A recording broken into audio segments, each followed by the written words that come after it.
Welcome to Trust the Badge. In this episode, I interview John Quiñones, who is a U.S. congressional candidate for Florida's 9th Congressional District. Mr. Quiñones was the first Puerto Rican Republican member of the Florida House of Representatives, and he shares his accomplishments as well as what he would like to achieve in the U.S. House of Representatives. Mr. Quiñones emphasizes his utmost respect and support for law enforcement and what he would like to achieve in the U.S. House of Representatives to support law enforcement and the community. Trust the Badge does not endorse any politicians or political candidates, but please enjoy this interview. I'm John Quiñones, candidate for U.S. Congress, District 9. I'm a resident of Osceola County, but pretty much resided in Central Florida for over 40 years. Came here from Puerto Rico at age 14. Had to work at Disney and Valencia so I could pay for my studies at UCF. I then went to law school, and when I went to law school, I had to take out a significant amount of student loans, about $65,000. It took me about 10 years, but I did pay them off.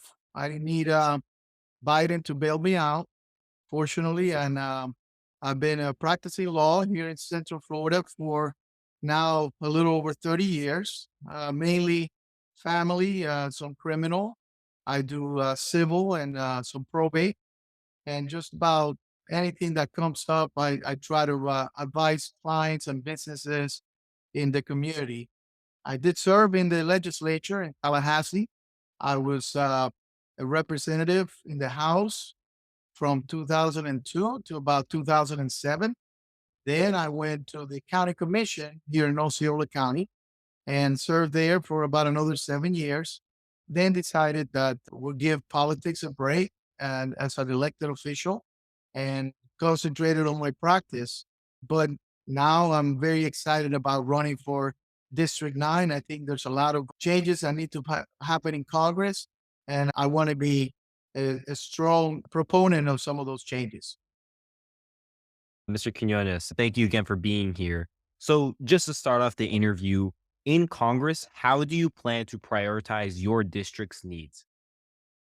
Yeah, well, District 9, it's a very, it's a district that I know well. I represented it when I was in Tallahassee, a lot of the same areas that I represent now. It's a very diverse district. Close to 50% of the community is of Hispanic origin. And I know and I served this community when I was in Tallahassee, a lot of issues that come up. At the end of the day, we're all the same when we think about America. We want equality of opportunity. So I'm going to prioritize my district in this regards. I want equality of opportunities. I want to make sure that we tackle the inflation that we are currently having, and it's mainly due to the failed policies of the Biden administration, and actually the congressman in this district has neglected it in many ways, which I can expound on as you wish. But the reality is that we need to make sure that this district is energy independent, that we go back to the policies of not relying on foreign wars and foreign oil we can produce domestically, that we can lower our gas prices. And as a result, it will lower a lot of the basic necessities that this community requires. Other than that, just a lot of constituent service. I used to, when I was in Tallahassee, I really enjoyed solving some of the constituent issues. Back then, it was issues regarding Medicaid or Social Security, things like that. And I certainly will do so again when I'm in Congress. That sounds great. It looks like you're very, very passionate about your community, and I see that you have a lot of goals. Are there any specific goals that you'd like to achieve by the end of your term? Absolutely. By the end of the term and really tackle initially, we need to work towards having a balanced budget. We need to make sure that we are accountable for the ways that sometimes occurs in Congress. I actually did that when I was a commissioner. We cut down about 20% of our budget at the local level without sacrificing services to the community. By services, I mean law enforcement, fire protection, basic necessities that government is supposed to provide. At the federal level, we need to do the same. We need to concentrate on those basic necessities, national security, of course, law enforcement as well, and those things, securing our border. Those are the priorities that I want to take to Congress to make sure that we not only talk the talk, but walk the walk, and we take action that's desperately needed in this area, so we can have a government for the people and one that is efficient for the people. That's interesting, and I really like your points. So, relating to your aspects on law enforcement, what are your views on the current state of trust between law enforcement and the community in your district? And what steps need to be taken to improve it if needed? Yeah, it's unfortunate that sometimes the media has contributed to a lot of the mistrust that we have with law enforcement. Absolutely. Law enforcement is the first line of defense. It's the first line of defense when it comes to our communities. They're there when we need them, and they deserve the respect of the citizens. And so I believe that there's a lot that we can do as elected officials to help in that. Obviously, it's not only about funding, although I think it's very important for law enforcement to be appropriately funded, not only for their service but also for training and they're professionals in what they do. And we need to make sure that we provide appropriate funding, but we also provide appropriate support when it comes to the service that they provide for us. What legislative measures would you support or propose to enhance transparency and accountability within law enforcement agencies, if there are any? Well, remember, we're talking now law enforcement. We have to support it at the state level and at the local level. A lot of the funding comes from local funds, depending on what type of law enforcement. Obviously, we have border patrols that are part of the federal government. Border patrols are very important. They need to be properly trained in detection of drugs, fentanyl that's crossing the border. We need to constantly be supporting their acts. Sometimes, we criticize the law enforcement, and the reality is that, you know, that is the exception will be law enforcement that may engage in some bad activity. That is the exception. That is not the rule, and we need to support the rule of what law enforcement brings, which is obviously enforcement of the rule of law. And when it comes to securing our borders, we need to be there for them. When it comes to all the federal agencies, when it comes to having proper training for them in different areas, but mainly, there's a lot of things that they're experiencing now with trafficking of human trafficking. When it comes to drug cartels, and at the federal level, we need to focus on providing them with the proper amount of training and also proper amount of funding so they can do their job. And what about local law enforcement? Could you just touch on that? I completely agree that federal agencies such as Border Patrol should definitely need more funding and better training for their specific areas. But what about local law enforcement? Well, local law enforcement, they get funded mainly through the local taxes, property taxes, and the county commission is the one that votes usually with the union to get a good compensation package and training package. As a federal official, we need to support that. We can't stand on the way of that. I will tell you, there's a simple rule, and that is, when law enforcement approaches you, whether it's somebody that does a simple stop, you know, the way to approach it is show respect. If you show respect, I would say 9 out of 10 times, law enforcement is going to show respect back to you.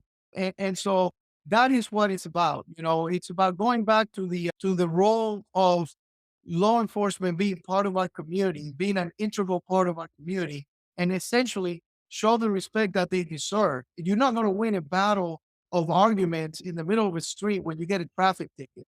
If you think it was wrongfully given to you, well, you know what? Maybe you have a process, you have a judicial process you can go. But getting into an argument with an officer in the middle of the street is just, it's not something wise, and it's not something that you should be doing.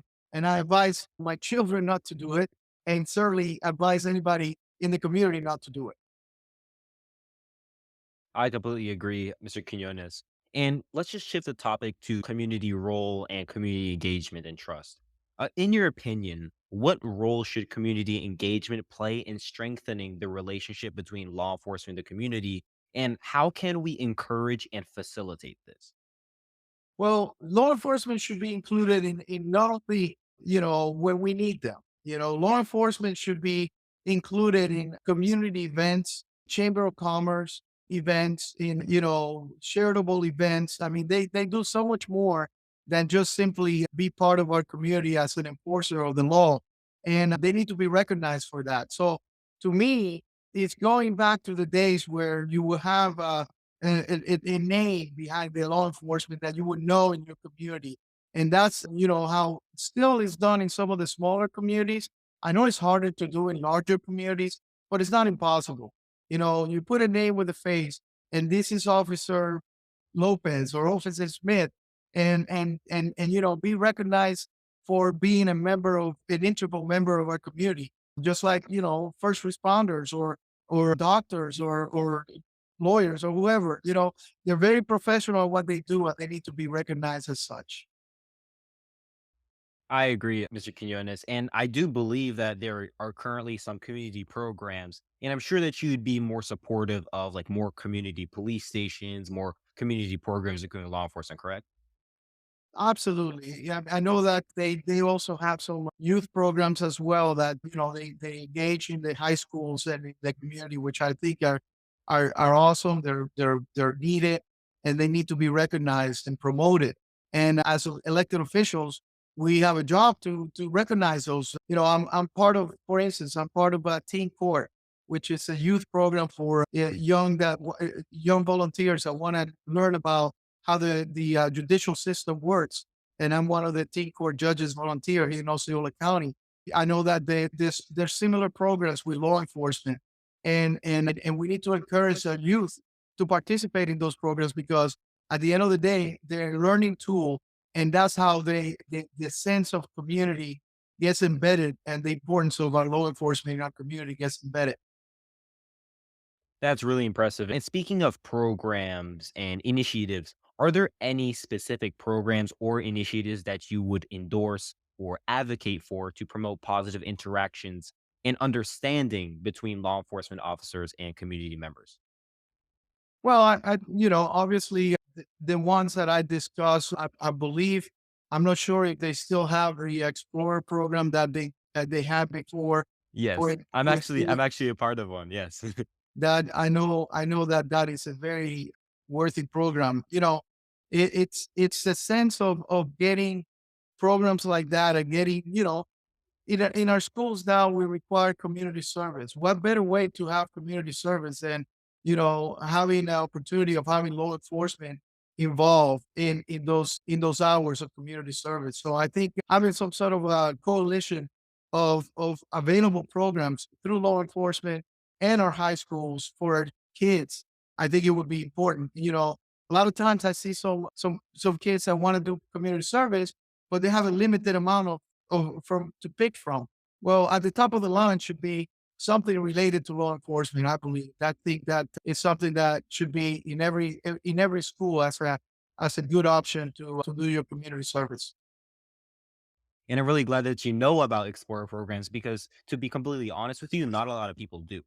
And that's why there are so little Explorer programs. There are less people in Explorer programs than before. And yes, I'm really glad that you brought that up. And I personally think that it's really good for community service. It gives high schoolers the opportunity to do so. If you're in Congress, I'd really appreciate if you could maybe advocate for Explorer programs funding because really Explorer programs they rely on other sources of funding because most of the funding needs to go to the police department itself. So thank you very Yeah, much for that. Yeah. I'll be very And supportive of it. thank you. Shifting back to the topic of law enforcement, do you believe that law enforcement agencies should undergo additional training or reforms to better serve and understand the needs of communities they police? And if so, what specific steps would you support? Look, the reality is that we have a changing, diverse community, especially here in Central Florida, and there's cultural differences sometimes, while it's certainly the responsibility of citizens that want to become American citizens to understand the norms and the culture here in Central Florida, the reality is that a lot of times, they come with their families, their grandparents, and all that. And I think that it is healthy to have some sort of training in terms of cultural diversity when it comes to law enforcement.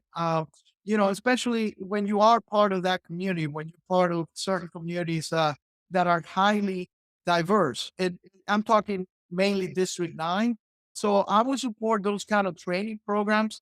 I think the government can facilitate those, can help on those, and make a better understanding of the community and also of the cultural diversity that makes us so rich here in Central Florida. I completely agree, Mr. Quinones. And as a legislator, how do you plan to work with these law enforcement agencies, especially in your district, Osceola, and community leaders and organizations to address all of these issues?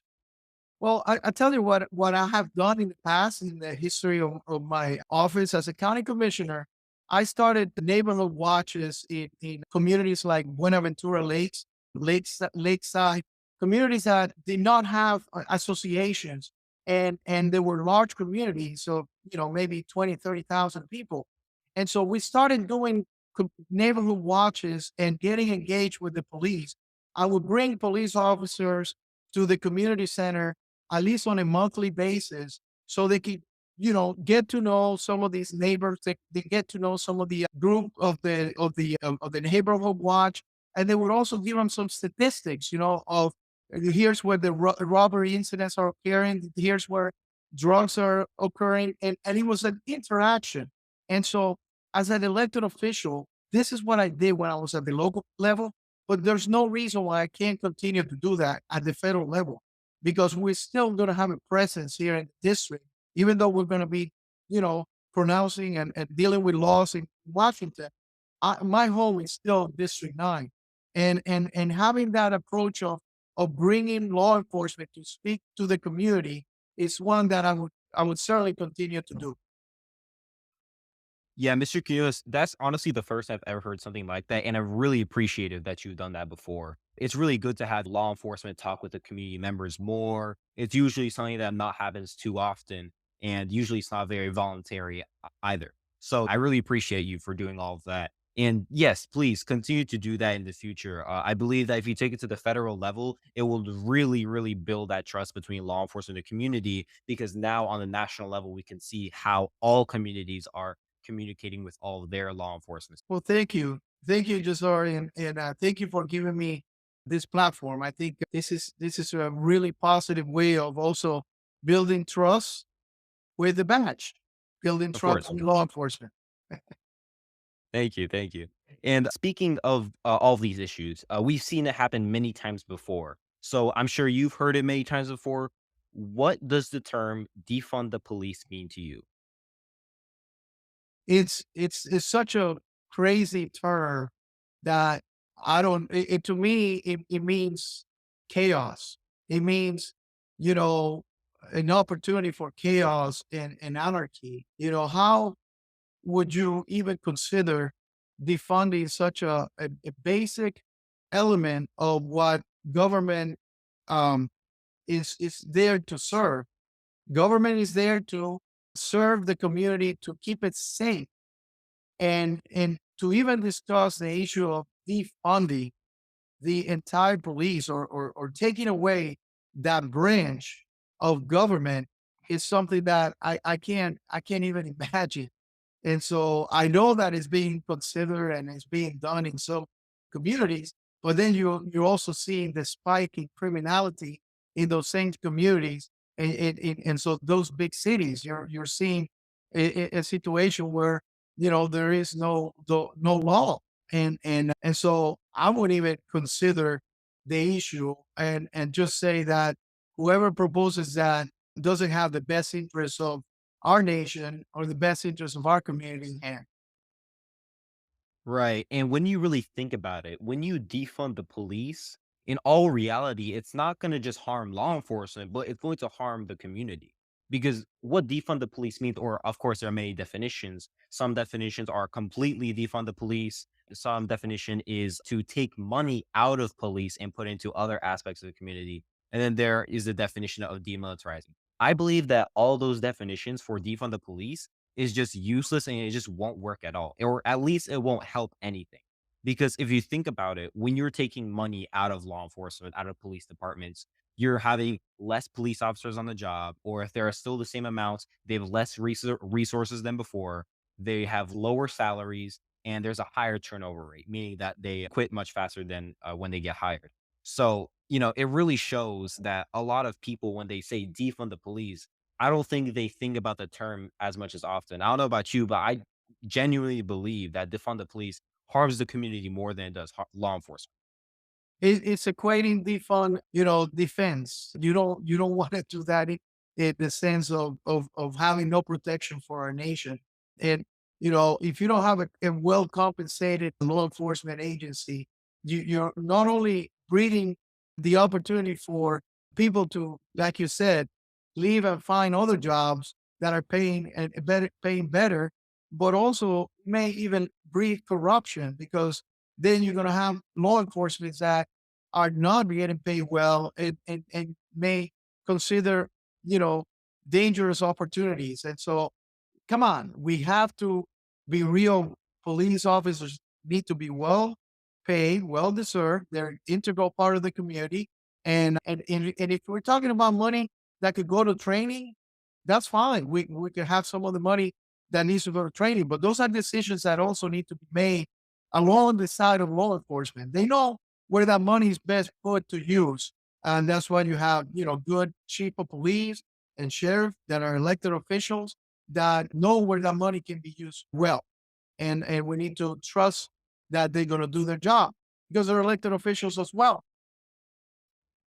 Right, and I completely, believe in that as well, and I also believe in is if a community has, problems with their local police department, instead of defunding them, I believe that they should allocate more funding towards their training. If they believe their training is bad, if they believe they're not policing their communities as well, maybe more funding should go towards training, because a lot of the times, many police officers, and of course it depends on the, specific agency, but many police officers have to pay for their own extra training.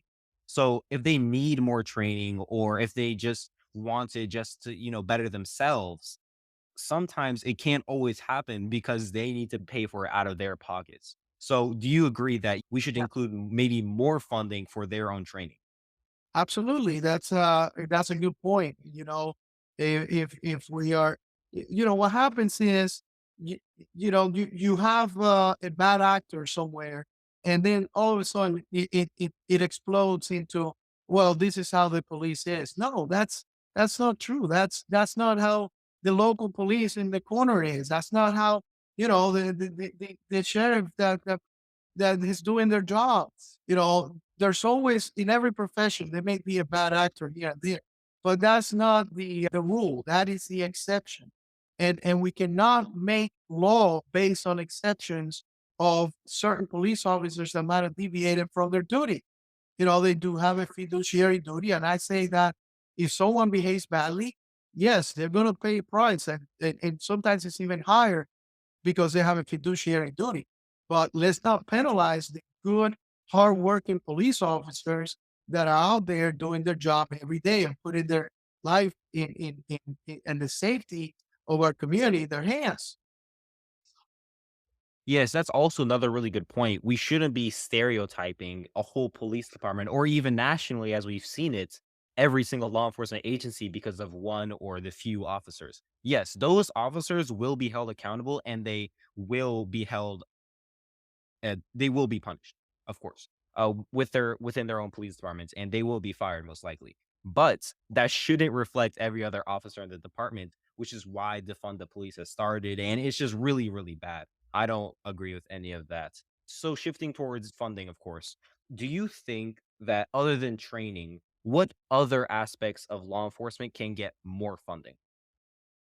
Well, you know, the issue of retirements and pensions and things like that are always negotiated. They do have unions that negotiate those things. I am of the opinion, and I was when I was a county commissioner, that they're a high risk profession, and in a high risk profession, such as first responders, such as law enforcement, they get a higher deal on their retirement.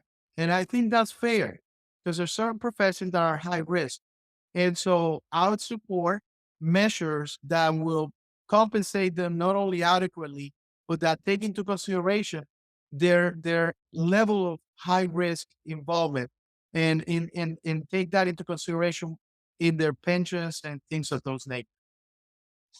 That's a really good idea. I do believe that that should be more common, more funding for pensions. Thank you for saying that. And what message do you have for any current or future law enforcement listening to this interview? And how can they change their perspective of law enforcement in the future? Well, I believe that people that go into law enforcement, they do it because it's a calling. They don't necessarily do it because they're gonna get rich. Because I don't think you're gonna Right. get wealthy as a law enforcement, but they do it because it's a calling. And the people that do it, they do it because they have a passion for it. They want to serve the community, and we need to when we see people like that, we need to make sure that we encourage them and not say, "Oh, well, no, you need to make more money. You need to get into another profession." No, that's a very honorable profession is to be a law enforcer. And so we need to encourage that in our schools and even in our colleges because it is a profession and it is something that if done well, you can be well compensated as well. And that's how it should be. And what about for any current law enforcement listening to this podcast? What would you tell them? I I tell them that I thank them for their service and that for them to also be of the opinion that there's a lot of people that have their back and a lot of people that in this community that trust their judgment and respect them. Look, I do criminal defense in some instances and I have to question law enforcement, but I do it with respect. I don't have to demean their profession. And I have good friends that are in law enforcement and I praise what they do. And so you can certainly do your job and still and don't let them be rattled by some of these media people and some of these groups that are saying defund the police. That's not the belief of I would say 90%, 99% of Americans. They want to believe that they can trust their police officers and law enforcement and they can trust a badge. Thank you. And last question. Ultimately, how do we trust the badge? I think we trust a badge by just engaging in the community, having them be part of community meetings, such as neighborhood watches, the homeowners associations. But, invite them to talk at Chamber of Commerce event, invite them to talk at some of the charitable causes that we have, and let them also talk about things that they like and dislike about citizens and their behavior. I think the more we do that, the more we're going to trust each other and the community and law enforcement will trust each other better. Thank you. And do you have any final thoughts? Well, and thank you for the opportunity, sir. This is a great platform, and I'm grateful that you have allowed me the opportunity to speak to your audience. Thank you for listening to this episode of Trust the Badge.